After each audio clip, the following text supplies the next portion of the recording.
Vote বা বক্তৃতার বদলে নোট মামলা, সংসদ বা বিধানসভায় বক্তৃতার জন্য ঘুষ মামলা।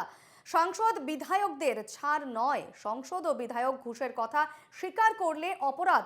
রায় সুপ্রিম কোর্টের 7 বিচারপতির সাংবিধানিক বেঞ্চের। 1998 সালের রায় সংশোধন করল সুপ্রিম কোর্ট।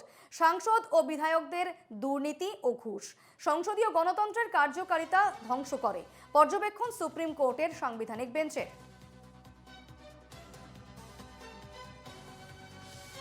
ভোট বা বক্তৃতার বদলে নোট মামলা, বিধানসভায় সংসদ বা বিধানসভায় বক্তৃতার জন্য ঘুষ মামলা। সাংসদ বিধায়কদের ছাড় নয়, সংসদ ও বিধায়ক ঘুষের কথা স্বীকার করলে অপরাধ। রায় সুপ্রিম কোর্টের 7 বিচারপতির সাংবিধানিক বেঞ্চের।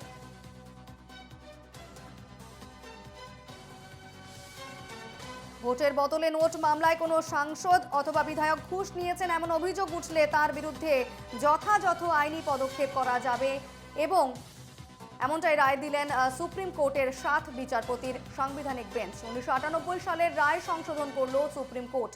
সাংসদ ও বিধায়কদের দুর্নীতি ও ঘুষ সংসদীয় গণতন্ত্রের কার্যকারিতা ধ্বংস করে, পর্যবেক্ষণ সুপ্রিম কোর্টের সাংবিধানিক বেঞ্চে। আমাদের সঙ্গে এই মুহূর্তে টেলিফোন লাইনে রয়েছেন আমাদের প্রতিনিধি বাসব রায়। বাসববাবু, ভোটের বদলে নোট মামলায় কোনো সাংসদ অথবা বিধায়ক ঘুষ নিয়েছেন এমন অভিযোগ উঠলে তার বিরুদ্ধে যথাযথ আইনি পদক্ষেপ করা যাবে, অর্থাৎ সুপ্রিম কোর্ট আজকে এই একটা বড় রায় দিল, কি বলবেন এই বিষয়টি নিয়ে? 1998 সালে সুপ্রিম কোর্টের রায় ছিল যারা নির্বাচিত বিধায়ক বা সাংসদ তাদের বিরুদ্ধে এই ধরনের ঘুষ কাণ্ডের কোনো তদন্ত করা যাবে না। আজকে সুপ্রিম কোর্টের 7 জন বিচারপতির যে বেঞ্চ তারা বললেন যে না, এই ধরনের তদন্ত করা যাবে। ইন্ডিয়ান পেনাল কোড অর্থাৎ ভারতীয় দণ্ডবিধি এখন যেটা ন্যায় সংহিতা হয়েছে সেই অনুযায়ী এদের বিরুদ্ধে তদন্ত করা যাবে, যে কোনো সাধারণ মানুষের মতোই।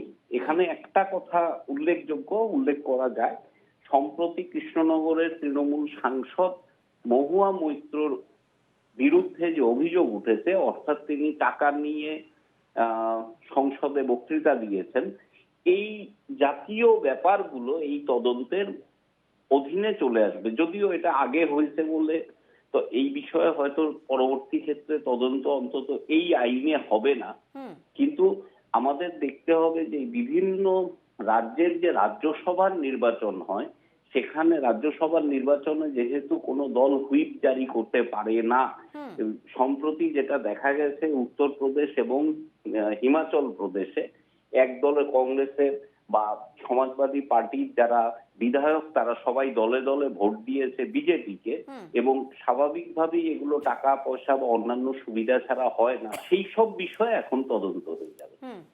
বেশ, এটা হচ্ছে মূল জায়গাটা।